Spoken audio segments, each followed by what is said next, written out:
एखादी गोष्ट करत असताना किंवा एखादी ॲक्शन घेत असताना दोन गोष्टी त्याच्या सोबत चालून येतात. एक तुमचे फिलिंग्स आणि दुसरं तुमचे विचार.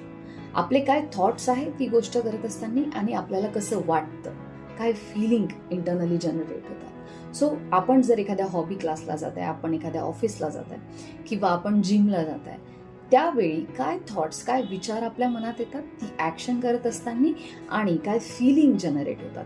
कारण ह्या तिन्ही गोष्टी अलाइनमेंटमध्ये असते म्हणजे तुम्ही काय करता, काय विचार करता आणि काय फिलिंग्स तुमच्या मनात जनरेट होतात. या तिन्ही गोष्टी अलाइनमेंटमध्ये असणे खूप महत्त्वाचं आहे, कारण त्यानुसारच तुम्हाला तुमचे एक्सपेक्टेड रिझल्ट्स मिळणार आहे.